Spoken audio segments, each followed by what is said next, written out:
तो hello friends, welcome back to my channel. और friend, आज के वीडियो सीरीज में हम लोग डिस्कस करने वाले हैं काफी इंपॉर्टेंट टॉपिक, जो कि बेसिक इलेक्ट्रिकल इंजीनियरिंग का काफी ज्यादा इंपॉर्टेंट वेटेज रखने वाला यूनिट है।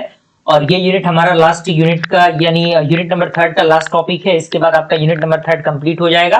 तो इससे प्रीवियस लेक्चर में हम लोगों ने बहुत सारे टॉपिक्स को कवर अप किया हुआ है। तो अगर आपने उन वीडियोस को नहीं देखा है तो जरूर देख लीजिएगा, ताकि जो पुराने कंसेप्ट रहेंगे वो भी क्लियर रहेंगे, तो आपके लिए बेहतर होगा। और सारी चीजों का नोट्स आप लोग बनाते चलिएगा। और सारी चीजें मैंने इमेज के तौर पर भी अटैच की है, ताकि ये सारी चीजों को लिख पाना थोड़ा सा मुश्किल हो रहा था, क्योंकि पेन टैब वाली भी सुविधाएं मेरे पास अभी अवेलेबल है नहीं, जिसकी वजह से मैं फिगर डायग्राम वगैरह बना सकूं। तो ये सारी चीजें थोड़ा सा कॉपरेट करके आप लोग चलिए और सारी चीजों का प्रैक्टिस करते चलिएगा, क्योंकि प्रैक्टिस बहुत बड़ी चीज होती है। तो ये लास्ट टॉपिक है यूनिट नंबर 3 का। उसके बाद यूनिट नंबर 2 का। उसके बाद हम लोग यूनिट नंबर 3 स्टार्ट करेंगे। ओके, तो क्या है वो टॉपिक? वो है आपका power in balanced and unbalanced 3 phase system and there measurement. तो यहाँ पे सबसे पहले स्टार्टिंग करते हैं पॉइंट नंबर 1 से। पॉइंट नंबर 1 कह रहा है कि there are 3 methods used to measure power in the 3 phase load. यानी 3 मेथड्स हैं जिनके वजह से हम क्या करते हैं, जो 3 फेज लोड होते हैं उनको हम लोग मेजर करते हैं। पहला मेथड क्या है? पहला मेथड है 1 वाट मीटर मॉडल मेथड। दूसरा आपका है 2 वाट मीटर मेथड। तीसरा आपका है 3 वाट मीटर मेथड। यानी ये 1, 2 और 3 वाट मीटर मेथड के रूप में है। तो सबसे पहले 1 वाट मीटर मेथड आता है। तो इसमें कह रहा है कि this method is used to measure the power in the star connection balanced load with the neutral point. यानी ये जो मेथड है इसका हम यूज करते हैं मेजर करने के लिए पावर को, किसमें? स्टार कनेक्टेड बैलेंस्ड लोड में, जिससे जहां पे क्या होते हैं, न्यूट्रल पॉइंट्स होते हैं। ओके, यहाँ पे बैलेंस लोड यहाँ पे दिया गया। फिगर को आप देख लीजिएगा, सारे फिगर्स यहाँ पे अच्छी तरीके से बनाए गए हैं। फिगर में अच्छी तरीके से सारी चीजों को दिखाया गया है। तो आप फिगर को बना लीजिएगा, क्योंकि ऑल्दो इसमें फिगर ही बहुत ज्यादा इंपॉर्टेंट रोल प्ले करता है।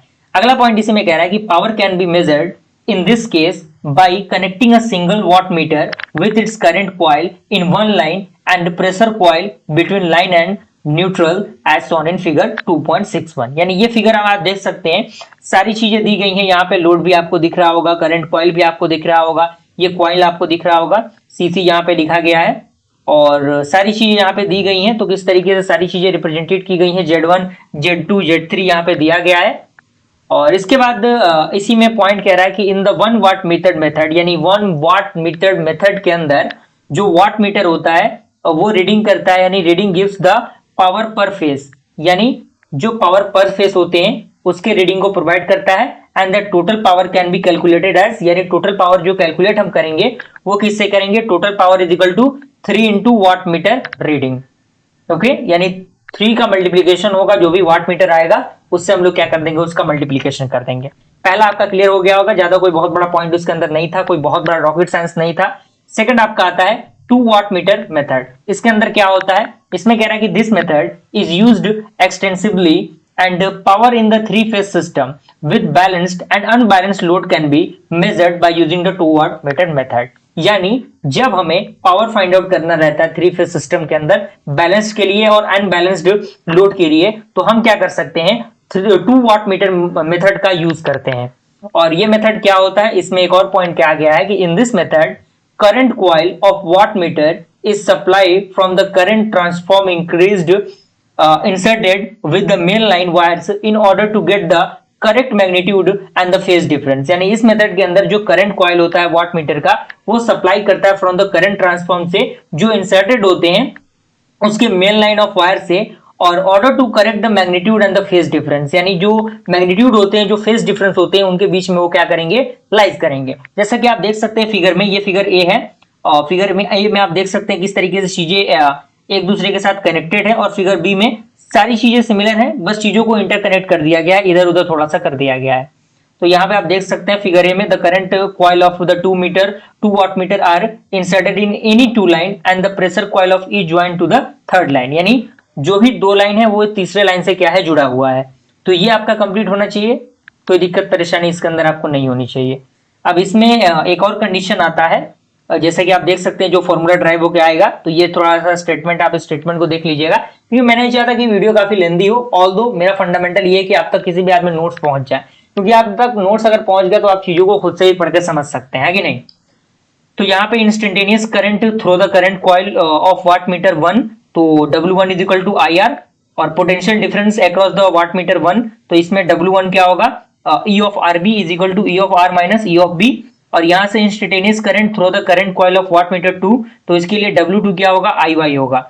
इसी तरीके से पोटेंशियल डिफरेंस क्या होगा फॉर द वाट मीटर 2 के लिए, तो W2 is equal to E by B, यानी E of Y minus E of B। इसी तरीके से इंस्टेंटेनियस पावर्स क्या होंगे जो कि रीड होंगे by the W1 and the W2, तो W1 क्या होगा, IR आपका यहां से कॉमन हो जाएगा, तो EB minus ER minus EB होगा, और W2 क्या होगा, EY, IY यहां से कॉमन होगा, तो EY प्लस माइनस EB होगा। अब चूंकि हमें क्या करना है, दोनों को ऐड करना है, तो दोनों को हमने ऐड कर दिया, तो ऐड करने के बाद हमें कुछ इस प्रकार का इक्वेशन देखने को मिलेगा जिसमें P1 plus P2 plus P3 होगा, और P1 P2 P3 क्या है, आपके पावर है जो कि कंज्यूम्ड होते हैं by the impedance Z1 Z2 Z3 के रिस्पेक्टिवली। ओके, तो ये सारी चीजें हैं। अब इसी के अंदर आपका तीसरा आता है जो आता है 3 वाट मीटर मेथड। क्लियर, तो इसमें भी वही पॉइंट कह रहा है, सारी चीजें सिमिलर ही हैं, थोड़ा बहुत चेंजिंग वहां पे मिलता है फिगर में। इसमें कह रहा है कि watt meter consist of a current coil CC, यानी करंट कॉइल को हम लोग CC से रिप्रेजेंटेड करते हैं, connected in the series and pressure coil PC of the high resistance connected across the 2 point whose potential difference is to be measured।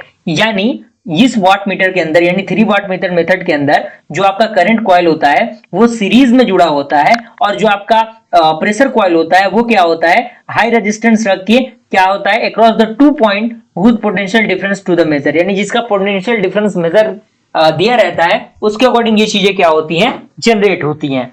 और यहाँ पे फिगर में सारी चीजें दी गई हैं, फिगर के अकॉर्डिंग आप चीजों को रिलेट कर सकते हैं, समझ सकते हैं, सारी चीजें यहाँ पे फिगर A और B में रिप्रेजेंटेड की गई है, दोनों तरीके से हम रिप्रेजेंटेड कर सकते हैं। अब हमारा आता है लास्टली, जो कि इस पे रिलेटेड न्यूमेरिकल क्वेश्चन है, जो कि इसी के साथ हमारा जो यूनिट नंबर 2 है वो एंड होगा। तो क्वेश्चन कह रहा है कि star connected balance 3 phase circuit containing Z is equal to 20 degree 20 and degree आपका कितना दिया हुआ है, 30 degree ohm, in each branch is connected across the 400 volt and 3 phase 50 hertz and 4 wires supply। तो हमें क्या क्या कैलकुलेट करना है, सबसे पहले हमें कैलकुलेट करना है current flowing through each branch, यानी हर एक ब्रांच से कितना करंट फ्लो हो रहा है। सेकंड हमें फाइंड आउट करना है टोटल पावर ड्रॉन, यानी कितना पावर ड्रॉन हो रहा है। थर्ड हमें फाइंड आउट करना है reading of 2 watt meter connected for measurement of the total power. तो यहां से आप देख सकते हैं गिवन डेट में ZP आपका कितना दिया हुआ है, इतना दिया हुआ है, VL कितना दिया हुआ है, 400 वोल्ट दिया हुआ है। तो फॉर द स्टार कनेक्शन के लिए VP का फॉर्मूला क्या होता है, VPH का VL अपॉन √3 होता है, क्योंकि हमने प्रीवियस वीडियोस के अंदर देखे हैं। तो यहां से इतना आ जाएगा, और IPH कितना आएगा, VPH अपॉन क्या होता है, ZPH। तो यहां से VPH का वैल्यू, सारे वैल्यूज दिए गए हैं, बस डिग्री वाला कंजर्वेशन अप्लाई करके यहाँ पे वैल्यू को लिख देना है। तो सबसे पहले हमें क्या करना है, करंट फ्लो फाइंड आउट करना है हर एक ब्रांच के अकॉर्डिंग।